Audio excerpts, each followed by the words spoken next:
For the life of every living thing is in his hand, and the breath of every human being.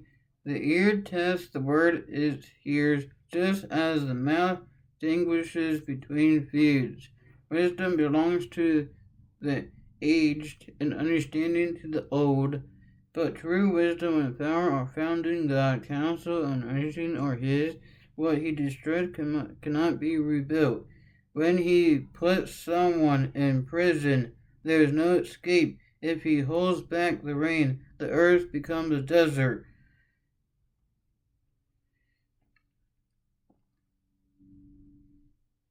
If he releases the waters, they flood the earth. Yes, strength and wisdom are his. Deceivers and deceived are both in his power. He leads counselors away, stripped of good judgment. Wise judges become fools. He removes the royal robe of kings. They are led away with ropes around their waist. He leads priests away stripped of status, but he overthrows those with long years in power. He silences a trusted advisor and removes the insight of the elders. He pours disgrace upon princes and disarms the strong. He uncovers mysteries hidden in darkness. He brings light to the deepest gloom. He builds up nations and destroys them. He expands nations and he abandons them. He strips kings of understanding and leaves them wandering in a pathless wasteland. They grope in the darkness without a light. He makes them stagger like drunkards.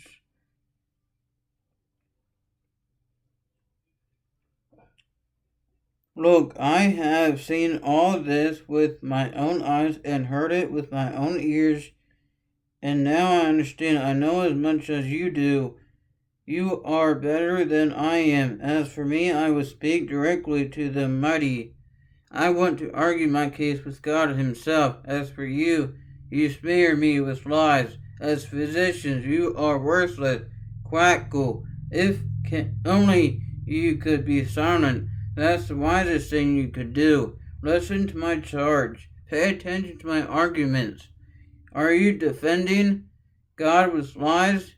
Do you make your dishonest arguments for his sake? Will you slant your testimony in his power?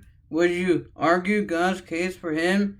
What will happen when he finds out what you are doing? Can you fool him as easily as you fool people? No, you will be in trouble with him. If you secretly slant your testimony in his favor, doesn't his majesty terrify you? Doesn't your fear of him overwhelm you? Your platitudes are as valuable as ashes. Your defense is as fragile as a clay pot. Be silent now and leave me alone. Let me speak, and I will face the consequences. Yes, I will take my life in my hands, and I say what I really think. God might kill me, but I have no other hope. I am going to argue my case with him, but this is what will save me. I am not godless. If I were, could not stand before him. Listen closely to what I am about to say. Hear me out. I have prepared my case. I will be proved innocent. He can argue with me over this. And if you prove me wrong, I will remain silent and die. Oh God, grant me these two things, and then I will be able to face you. Remove your heavy hand from me.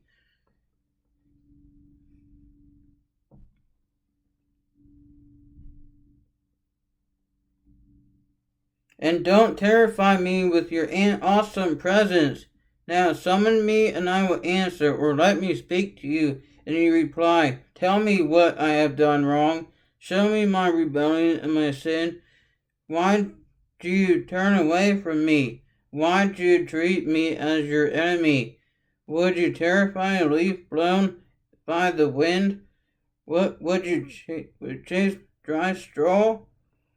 You write bitter accusations against me and bring up all the sins of my youth. You put my feet in stocks. You examine all my paths. You trace all my footprints. I waste away like rotting wood, like a moth-eaten coat. How frail is humanity! How short is life! How full of trouble! We blossom like a flower and then wither. Like a passing shadow, we quickly disappear. But you keep an eye on us, on such a frail creature, and demand an accounting from me. Who can bring purity out of an impure person? No one. You have decided the length of our lives. You know how many months we will live, and we are not given a minute longer.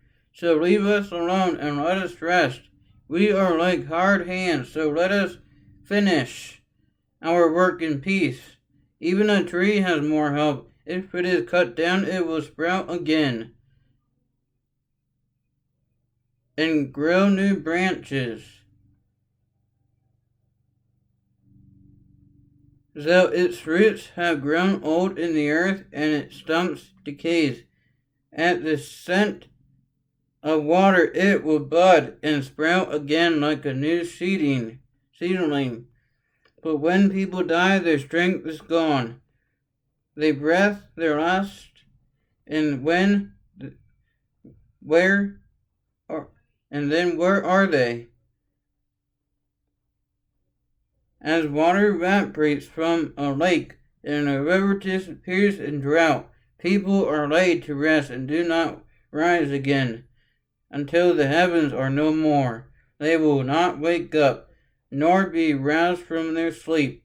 I wish you would hide me in the grave and forget me till your anger has passed. But mark your calendar to think of me again. Can the dead live again? If so, this would give me hope through all my years of struggle, and I would eagerly await the release of death. You would call, and I would answer, and you would yearn for me, your handiwork, for then you would guard my steps instead of watching for my sins. My sins would be sealed in a pouch, and you would cover my guilt. But instead, as mountains fall and crumble, and as rocks fall from a cliff, as water wears away the stones and floods wash away the soil, so you destroy people's hope. You always overpower them, and they pass from the scene. You disfigure them in death and send them away. They never know if their children grow up in honor or sink to insignificance. They suffer painfully. Their life is full of trouble. It means that we need to times of trouble and testing are God's ways and not our ways. And people, we need to trust that God knows what He's doing, and for life of every believer we are living, and God loves you, and no matter what you are doing wrong, He's using this to build you up. He's using this. One day you will come out of this. One day you will come out of this. One day. Someday you will come out of this mess. In the green zone, we don't know when.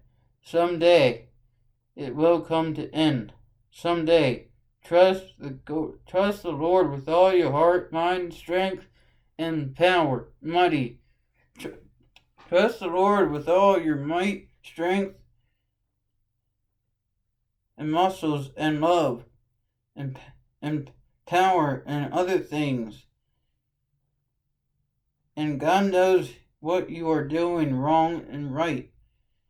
Keep up doing the good work God has in store for you. God loves you, and so do we.